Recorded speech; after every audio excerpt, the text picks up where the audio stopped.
Hi everyone, this is Justin R. Berkey. I thought I would introduce the sample clip for Again Amish by Becca Fisher. This is a story about a modern Adam and Eve that find Eden to be fraught with more perils than just apples and snakes. But amidst foreclosure, wilting gardens, and rib problems, they discover that faith conquers all. Again Amish is a story about doing the right thing and never giving up hope.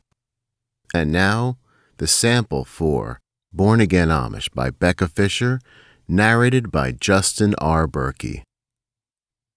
Adam held his wife tight, not wanting to let go. We're going to be fine. We have to. We just can't afford to be moving people in. As it is, I already feel like we've adopted another daughter. I'm not sure Bridget has the best home life, Eve explained. She's not making our home life much better. Besides, Julie's already enough of a loaf. She doesn't need another bad influence. Julie's not a loser. She's just having trouble finding herself. Eve, she's a DMV clerk. Now, I don't know about you, but I didn't work myself to the bone the last 20 years, so she can use her college degree for toilet paper. One grease fire at a time, honey. If you hadn't noticed, Paul has been taking a series of marathon showers lately. Another kid, another groan. Adam knew what was on tap, and it wasn't pretty. Time for a little father-son chat, Eve nudged. But Adam wasn't ready to dive headfirst into more drama quite yet. First, you and I have to talk, though. I've been thinking a lot about Costa Rica. Really? You want to have this conversation now? Eve replied, shaking her head. Because audits and foreclosures and mothers moving in aren't enough to swallow for breakfast, right? Eve, cupcake, I'm just saying. Costa Rica could save us from all that. It could seriously work. This could be our escape.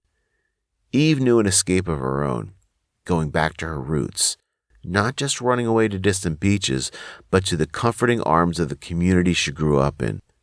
Eve also knew there was a time and place for such discussions, and that time was not upon them. Eve kept herself from crying and looked deep into Adam's eyes. Your son needs you. Is there something you want to tell me? Adam asked, entering the den of disdain. Paul Smith's bedroom had a certain nocturnal quality to it, a perfect match to the 16-year-old's stormy disposition. While God was one of the few things keeping Adam's spirit buoyant, his son had turned his back on the Lord and all his teachings. Drama seemed to run in the Smith family, though. If Julie had taken a misstep, Paul had burned the map. Paul hated everything but his own misery. Everything except drawing. But he only sketched one thing, the same girl every time. Like an obsessive-compulsive Alzheimer patient holding on to his last vivid memory. Paul's notebook was lined with drawings of the girl. Every inch of space was taken up by her. Adam, meanwhile, seemed to be public enemy number one. He felt like he was looking at a stranger every time he looked at his own son. It was a far cry from the kid that used to hug his father's leg to keep from boarding the bus to kindergarten. There were no shades of the former altar boy, no residue of the sweet kid that went to Bible camp every summer. All that was left was a gangly bundle of hormones more disgruntled than a postal carrier. Carrying on a conversation with Paul was like time-traveling back to prehistoric times. All grunts and mumbled words, like putting together a coherent sentence, was harder than inventing the wheel. But Paul didn't want to waste an entire sentence on his father. Instead, he just grunted, "No."